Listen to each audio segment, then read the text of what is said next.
Sportsline Podcast. Appreciate you checking us out on the CHCH multimedia platform. I'm Bubba O'Neil.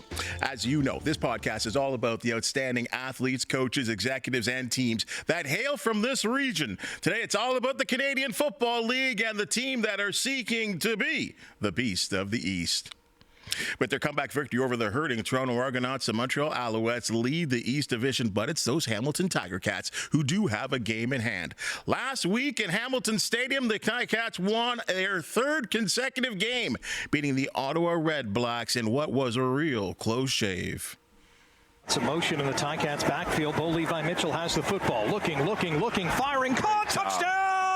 Touchdown Cats, Kenny Lawler. It's a 3-yard TD, and the Tiger Cats, for the first time tonight, have the lead.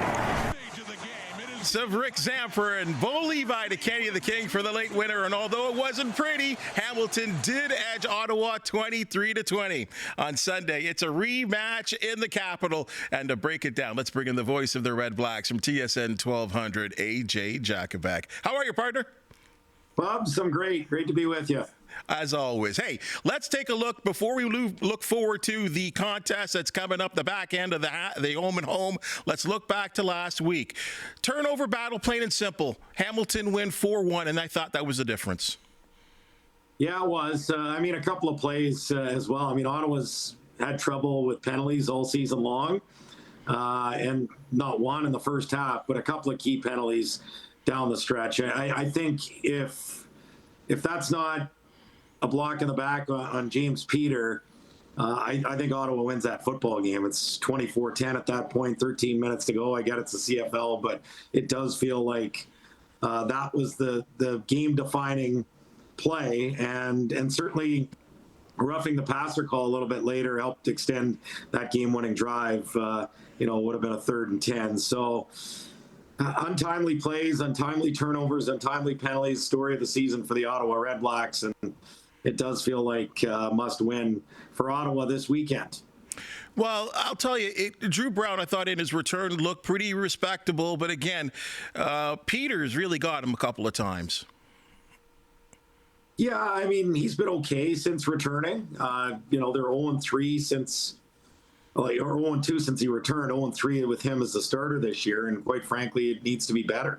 I think, Ottawa's probably been hit harder by injuries than any other team in the Canadian Football League this year, especially when it comes to probably the two key components for a football team, and that's quarterback and Canadians. At one point, they were down 13 Canadians, starting to get a little bit better in that regard. Aiden John and Justin Howell both expected to be on the roster this week. We saw Zach Pelios return at right tackle last week, so it is heading in the right direction. But those are guys that are tough to replace. But at quarterback, look, everyone's going to miss games. Like it's very rare in this league now that you're going to get 18 starts at your starting quarterback. So the key for me is when you've got your starting quarterback, you've got to make some hay. And 0-3 isn't going to cut it in that regard. And while I think Drew Brown has been okay, he needs to be better. Everyone needs to be a little bit better if this team is going to turn some of these close losses, as we've seen in the last couple of weeks, into victories. Because 1-6, if you go 1-6, you're 0-4 against the East, you're 0-3 at home. Everyone else is going to be 500 or better. In terms of above the playoff cut line, right now you've got 4 of those teams in the West. Is the season over at 1-6? No, because we've seen plenty of teams. Hamilton started poorly in 2022. Ottawa started poorly in 2017.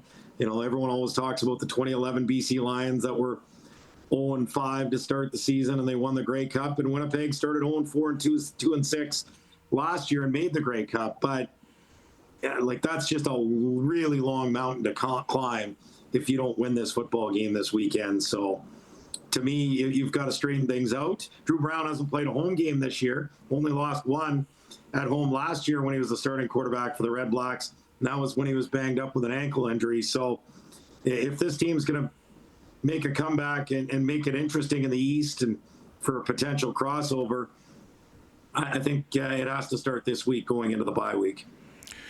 Going into that game, I kind of was thinking of matchups, and even though they don't match up against each other, it was like Kenny Lawler versus Eugene Lewis. I think the two best receivers in the league. I look at Lawler, he finished with 6 receptions on 10 targets, 95 yards. He got into the end zone twice, and really in one in spectacular fashion. Eugene Lewis, 7 receptions, 14 targets, 128 yards, but I think you got to get him into the end zone. Well, I think you're right. And look, there's other players that would have a case for that, whether it's Justin McInnis, whether it's Justin Hardy. I mean, Tim White's a pretty good receiver when he's at his best as well.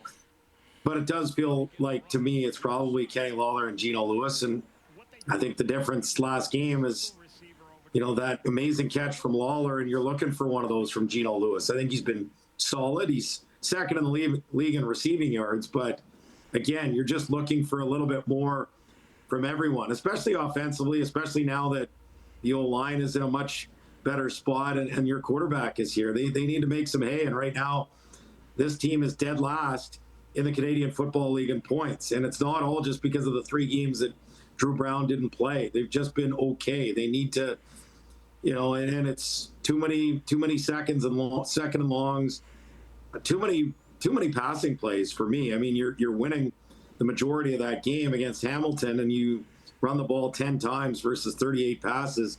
That balance needs to get a little bit better. At times they're too predictable. At times they don't stretch the field enough. So there's a lot to work on. There's a lot to build with here. I truly believe it. They've got a pretty talented team, but they need to get things rolling in a hurry, and especially at home where they won 7 of their 9 games last year and 0-2 to start this season.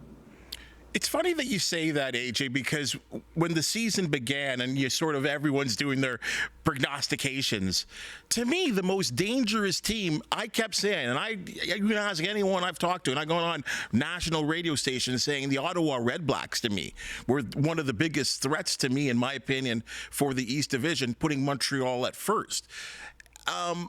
What's the mood right now for the Red Black fans right now? And I do listen to your post-game shows and, of course, your work as well, too, on TSN 1200. And, it's funny because he had a stint in Hamilton, and I'm hearing the likes of the offensive coordinator, don't like the dink and dunk offense. And once again, for the second time, at least in a calendar year, it sounds to me that the fans aren't happy with Bob Dice. Yeah, I mean, look, the offensive coordinator, the head coach, when things don't go well, they're always going to be right at the top of the list, and that's certainly been the case here.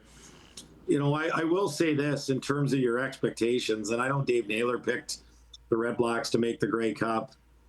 I was a little bit more cautious. I really liked what they did in the offseason, but I looked at Montreal and I looked at what they were returning and the culture that they built and what they've done the last couple of years. And to me, the East was always going through Montreal and Toronto for that matter. And obviously they haven't started very well and they lost probably more key guys than Montreal did. But most important for Toronto is they don't have their quarterback.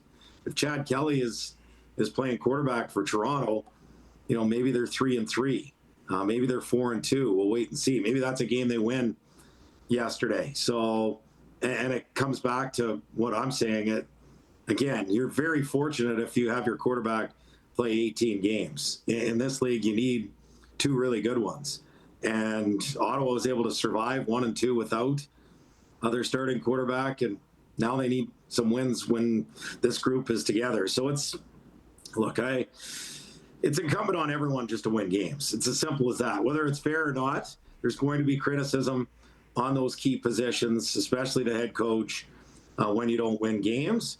And there's only one way to stop that, and that's to win games. It's as simple as that. I mean, you have no time for moral victories in this sport, and especially when you've got high expectations and expectations, at the very least, to make the playoffs. Like they've explicitly said, a successful year for us is winning playoff games and hosting playoff games. So if that means you finish 3rd in the East and you win a playoff game, then I guess that's success. If that means you finish 2nd in the East and you host a playoff game and you happen to lose it, in a 1-score game, then it's disappointing, but still has to be regarded as successful in terms of how expectations were outlined. And for me, that has to be the bare minimum for this group with this roster.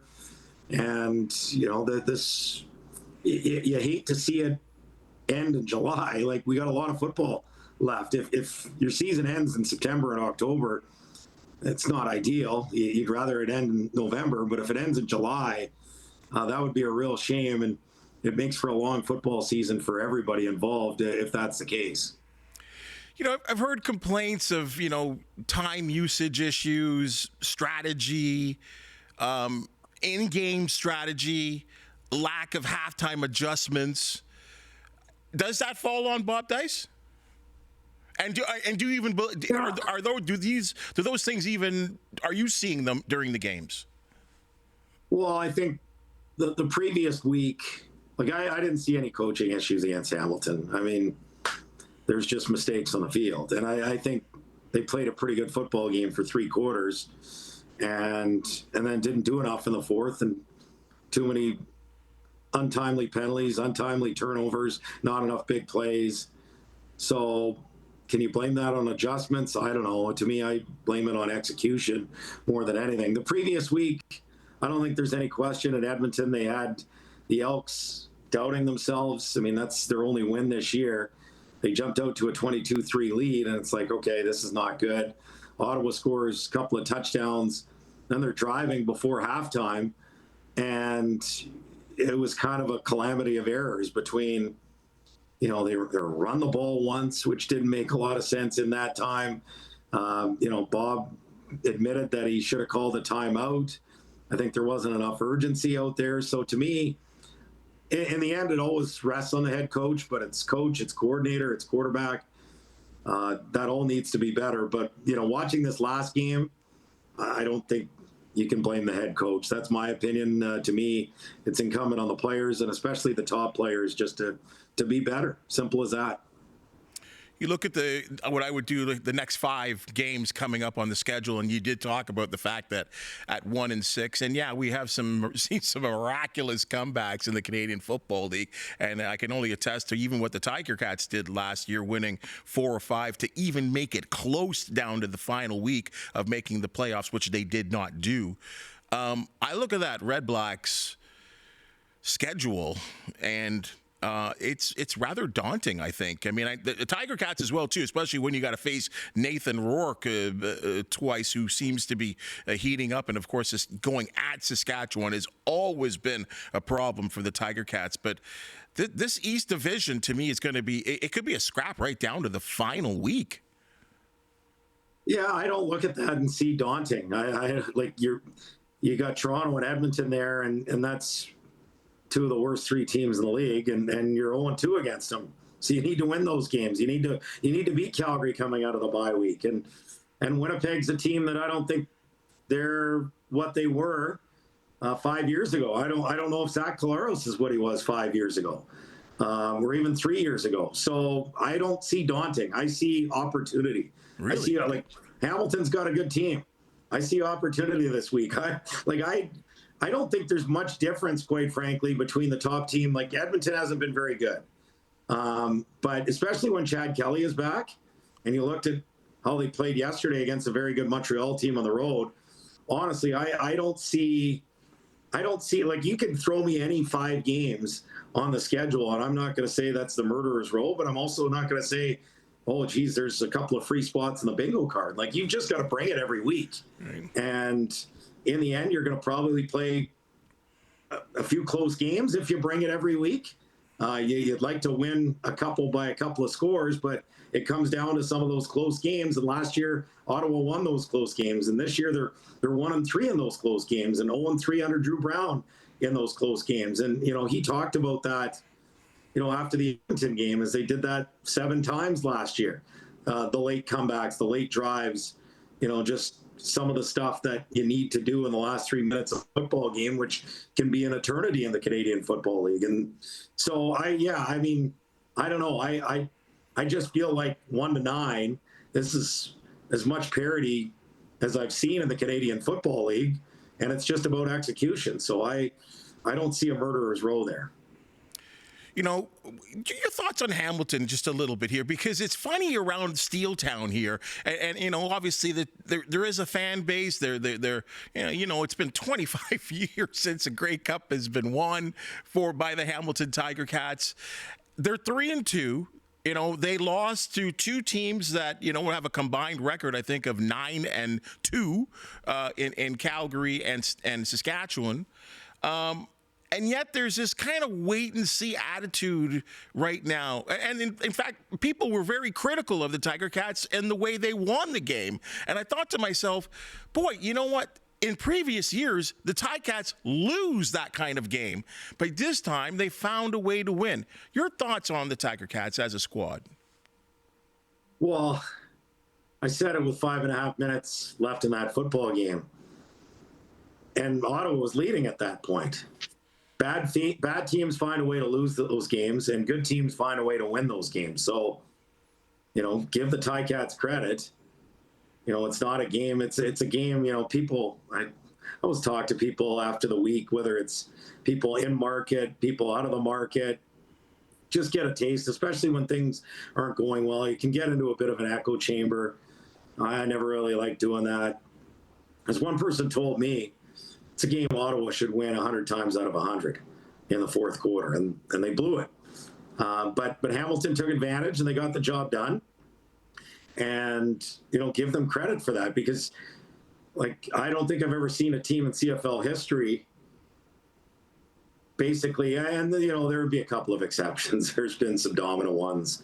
You think back to Baltimore in 1995, Edmonton back in 89, and they were 16-2, blew out everybody, and then found a way to lose in the West Final against Saskatchewan. So, but for the most part, even the real good teams go through games where they just don't look great, but find a way to win because they don't beat themselves. And that's what Hamilton did this last game. So I think it's a credit to them. I think, when I look at Hamilton, do I put them in lockstep?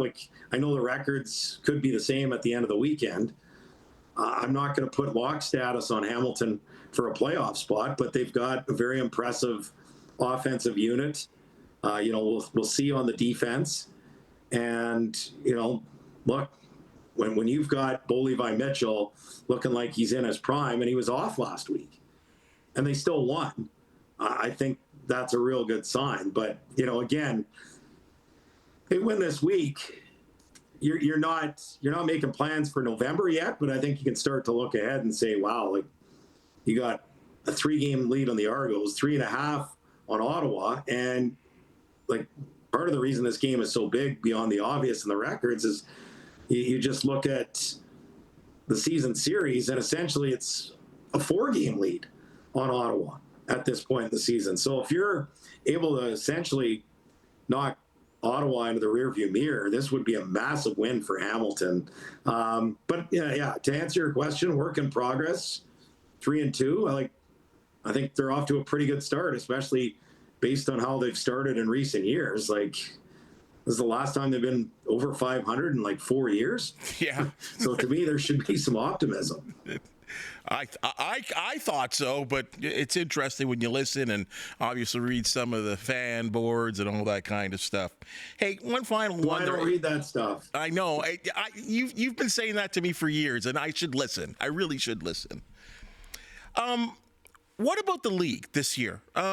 Your thoughts on the league as itself? Do you think it's off to a good start? Has Calgary been the big surprise to you? Just kind of an overlook on the league for what you're seeing right now.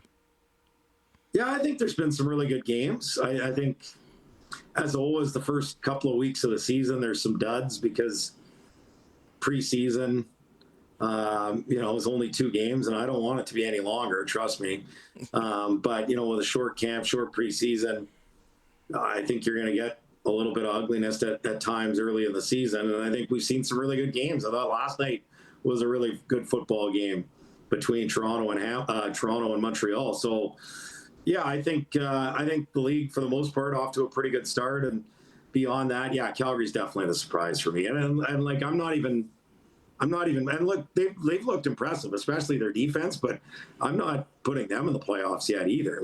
I still need to see more. I mean, Ottawa went there, and I get it's crappy weather, but it's crappy weather for both teams.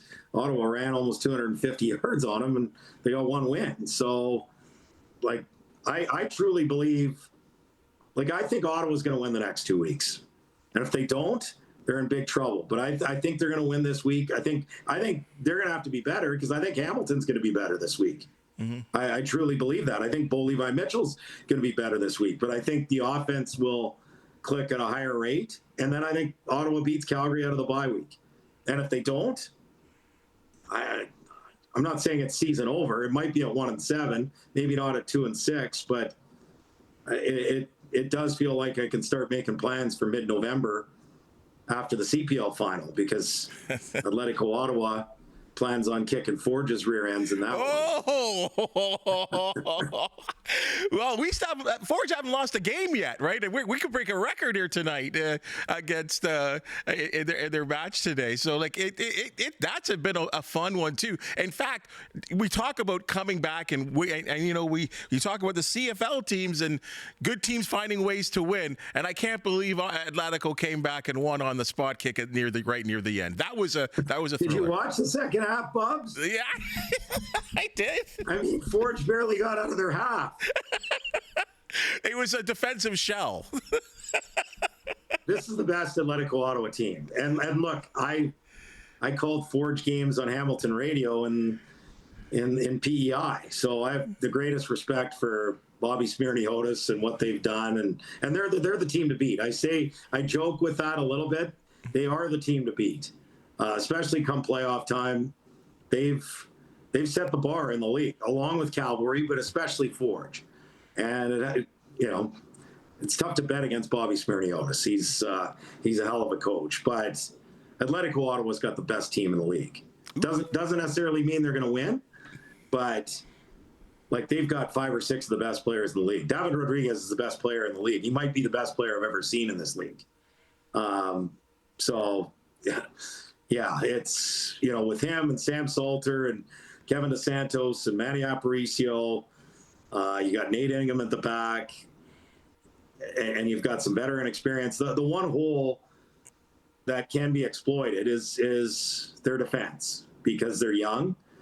At times they go 3 center backs that are U21 Canadians, and at times they've been exploited. The game against York in the Canadian Championship, you're up 4-2 on aggregate, and you're up a man, and York scores a couple of goals. And it was, defending that was to blame on that comeback, but they ended up getting a couple of late goals. They can score goals for fun, but as in all sports, you need to defend to win championships. And this team has shown they can. They had 4 clean sheets in the last month. So the fact that they've been able to do that and show that they can win in multiple ways is encouraging. But in the end, you still need to get it done at crunch time, and looking forward to some really great meetings second half of the season. And who knows, maybe we'll see these teams meet for the Canadian Championship as well. Well, I certainly hope so, because I think those are the 1 and 2, and I know Cavalry would probably have something to say about that as well too. But they will. They will, and I think they'll be even a little bit better. But through the first half of the season, it really has been Ottawa and Hamilton or Forge, if you want to say, as 1 and 2, in my opinion. But let's hope for that. Let's also hope for a real good game, hoping for a big turnout at TD Stadium, and I think this was going to be a good one. And hey. As you said, I think it's desperation time for the Red Blacks, and the Tiger Cats better be ready for a big punch. They cannot, under any circumstances, start reading the press clippings and thinking that they're a first-place team. This season is got so much more to go. So let's hope for a good one, AJ. Yeah, hoping for a good one, and Hamilton doesn't need this one. Ottawa does. So you guys will be okay going 3-3 and move on from there. How about that? I'll let the boys know. Thanks for joining us, partner. Cheers, Bubs. We'll talk soon. That's your Sportsline Podcast for the day. And as just heard, we love talking sports. We love talking about the CFL. Hey, the CPL got in there as well, too. If you do know of an athlete, team, or event to promote the Sportsline Podcast, we want to hear from you. Please hit the thumbs up, like, and subscribe button. We need you to subscribe. It's for free, folks. And if you have something to say, we always appreciate your comments. For the wonderful people that make the Sportsline Podcast possible, thank you so very much. And we'll see you tomorrow.